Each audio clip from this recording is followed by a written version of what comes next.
kind of like a bruise to the ego. So all that comes together, and now women, just like how it has like a little bruise to the ego for the guy who's lower, there's also a boosted ego for the women who are now here, because they're like, I'm a boss. I came up despite all those circumstances. So why would I go back down to the level of, and that's the way they see Housewives. They look at it as a downgrade to a status that no longer serves all the values that got them to this place of privilege and, you know, access that they had before. The, you know, parties, the rooftop parties, the champagne, traveling, your own place, your own apartment, your dog, your, oh, you know, I have IG, goddammit.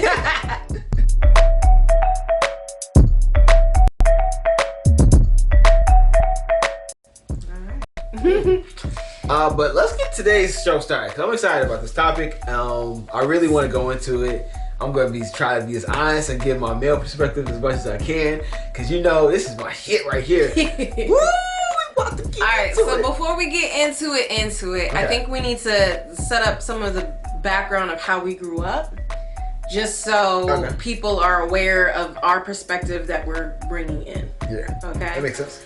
So for me, I would definitely before have identified as a modern woman.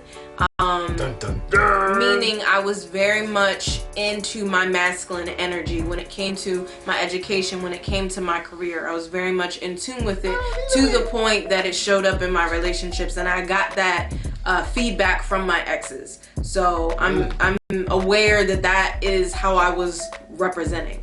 Now, my mom was more of the traditional wife, more feminine energy, dominant, and my sister, who is married, she's definitely the modern woman through and through. But because I grew up with my mom, my sister's 17 years older, so I didn't grow up with her in the house. So for women in the house, it was my mom.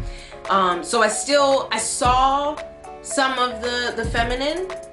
Some of it I liked, some of it I didn't. So I saw that. I also had a lot of practice in my feminine energy, just being around children, dancing, artistry, that kind of stuff. So I wasn't totally masculine, which my sister more is. I had moments where I was like, well, I like these things about feminine energy. So now I've acknowledged that I want to be balanced as a person and as a partner. So that's how I'm moving forward. But what was your upbringing with your mom? Okay. And how she was as a woman, a wife, a mother? Tell us about that. So my mom, I think, is kind of similar to yours, like very feminine. It's not that she couldn't work, it's just that she, I think, felt like the real life example or experience of the sacrifices that comes with trying to work. Because I'll tell a quick story before we get into it. But like, there was a point where I forgot what my mom looked like when I was younger, like either 2 or 3, and she tells the story, told the story about me to me when I was older, and said that it was because she was away working, and then for some months, and then came back, and then when she held me, you know, I was crying, fidgeting, like, who the fuck is this? Like, stranger danger, nigga. and she's just like, you know, as a mom, you gotta think about that. That's kind of heartbreaking. Like, your child is like, doesn't remember you. Like, it doesn't really fuck with you, does not remember you and all that. So then it just hit her like, what's more important to me right now? Like, this whatever. I don't even know what she said. I don't even think maybe I don't remember it. Maybe she mentioned what it was, but something that she was doing was pertaining to work. And she just realized she was traveling. Yeah, she was traveling. You know, it had something to do with work or something. And she just was like, "This isn't worth it. Like, I want to be at home. I want to invest in my child and my family." So from then on, like, obviously, all I saw was like just my mom being very nurturing, caring about like what we drank and ate and all that other stuff, providing that nurturing environment. So she was very much feminine. She also was someone who loved to go to church in her dresses and all those other things like that. So my mom was more on the feminine side. Masculine energy on her side maybe came out in discipline. But other than that, she's very kind. And I guess, how was your dad with her feminine energy? Because, like, my mom, she did work still, but my dad was like, you don't have to, like, you could just stay home. So yeah, like, how was it with your parents?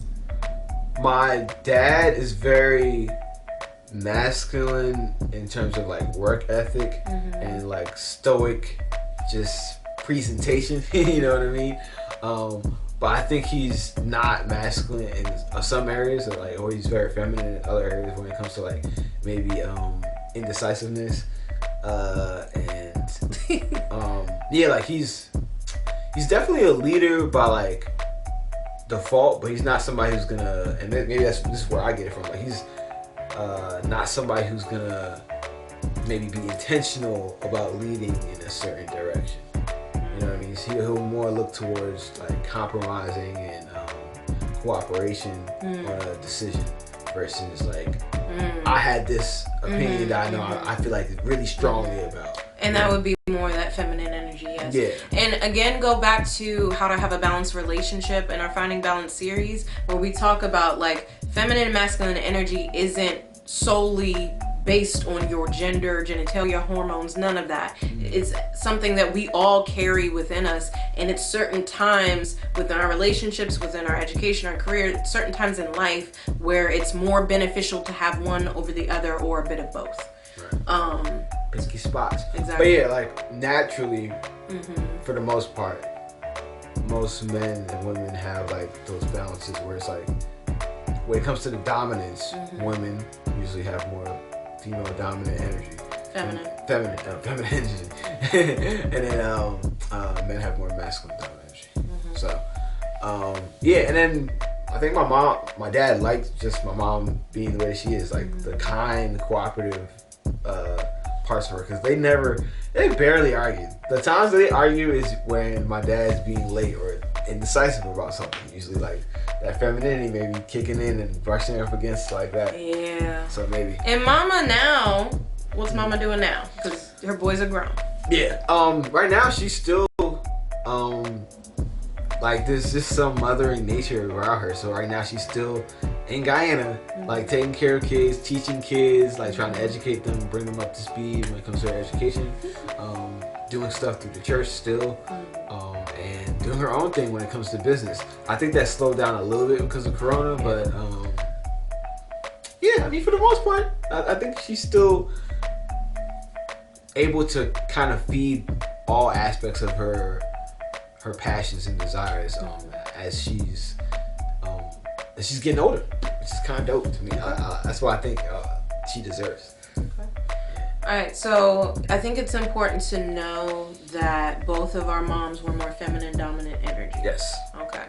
All right, so let's get into the actual nitty gritty. All right, so we're gonna start with our two sides of the same coin, and remember that's when we flip a coin, and whoever calls it and gets it is the one who answers the question first. Whoever wins the two sides, like wins 2 out of 3 coin tosses, answers first in our next segment, either or. All right, so you want to call it? I'm gonna go with heads today. All righty. What we got? Drum roll, please. Heads, baby. Yeah. Finally, I won one. Let's go. Yeah, last episode. If y'all been watching the show on YouTube, you know I don't win these. Yeah. All right, so the first question is, why don't modern women want to be housewives? Oh, man.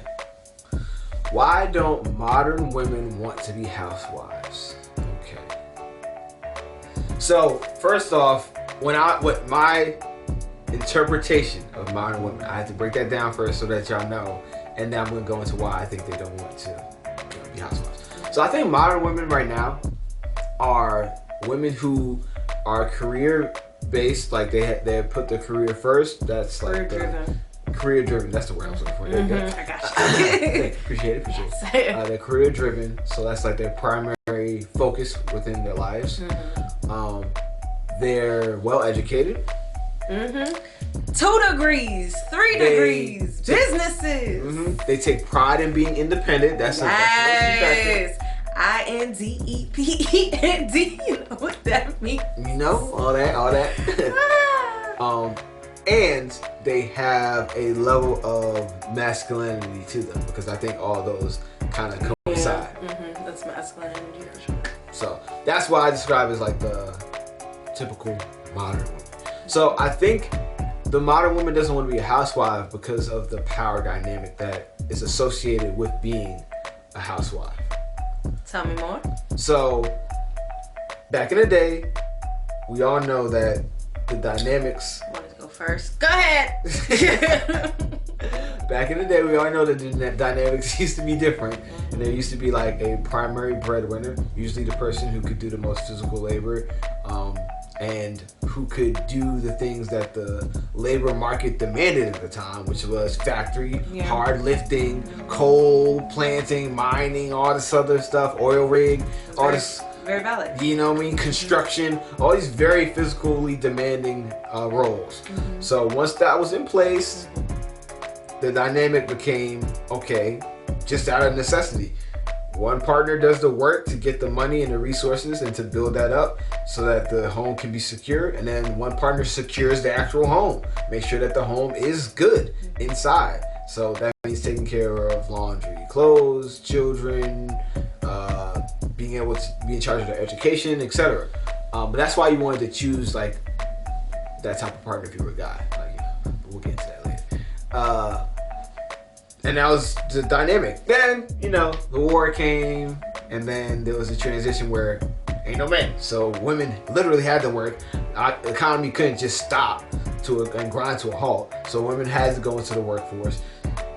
And then when the men came back, war was over, you had this clash all over again. Where it's like, okay, well, I'm working. He working. What we want to do? And that started the dynamic. And then as time moved forward, feminist movement, all these other things came about.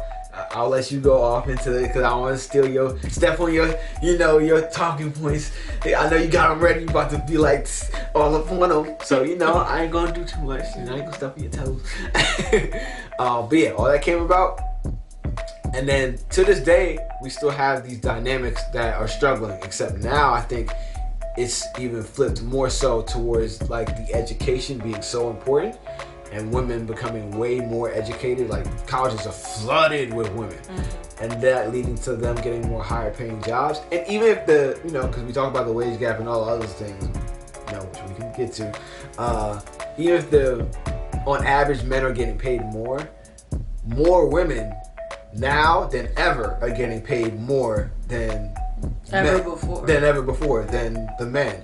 And the men who really aren't getting paid are really not getting paid. Like so if you're like a quote unquote loser guy, which I don't use, but that's a term that people have, like you don't have a job, you're just down, like you're not in a good place right now. You're really low, and it seems like you're really, really low because even women, as it was before, as the dynamic, the ones who didn't have an advantage, even they are whooping your ass. It's kind of like a bruise to the ego.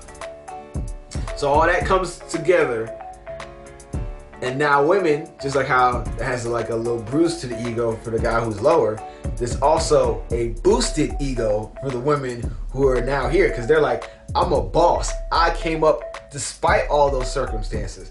So why would I go back down to the level of, and that's the way they see housewives. They look at it as a downgrade to a status that no longer serves all the values that got them to this place of privilege and access that they had before. The parties, the rooftop parties, the champagne, traveling, your own place, your own apartment, your dog, your I know I have IG, goddammit. I see y'all living your best life, but you might not be able to find a partner because some men might be looking for more of the housewife status, and you're like, that conflicts with what brings my whole idea of what freedom and joy and independence and all that means for me. So that's why I think there's such such a fight to not be put in that housewife box. So it's a downgrade. It's perceived as a downgrade. Whether it is or not, that's true. Yeah, is up to interpretation. Gotcha. I wouldn't say so. But hey, it's just me. I'm a guy, so a little biased. All right. So why don't modern women want to be housewives? Yes. So yes to everything you said. So for me, because again, I was once a modern woman. For me, it's like an instinctual gut reaction to being solely financially dependent on somebody else. Hey, it's the Real Family. It's your girl Rocqi. And your boy Elsa. And thanks for being here. If you're new to the channel, be sure to subscribe and click that notification bell. Right, because subscribing and hitting that notification bell does two very important things. One, it gives you notification on our new content and make sure that you're up to date on everything that we put out every week. Every week. Every week. Every week. And then number two, it helps your boy and your girl out with some money. You know what I'm saying? Let's just keep it honest. It's so real, baby. But in all seriousness, this is just like the video portion, the YouTube portion of our content. We are It's So Real podcast. So we have all these episodes just waiting for y'all on how many platforms? 11 different streaming platforms. 11. So it's up to you to choose. Yeah, there's no excuses. We on everything. So whatever platform you're most comfortable listening to stuff, your content on, we're right there for you. So look us up. It's So Real podcast. And our link tree is available on our YouTube channel. Go over there, find the platform that works best for you, subscribe to our podcast, and hear the full thing. Because we have a lot more to say than what shows up on our YouTube channel. Exactly. With that being said, check out the rest of our videos while you're here. And be sure to subscribe. Alright, y'all. We'll catch you on the next one. Peace. And love. Always.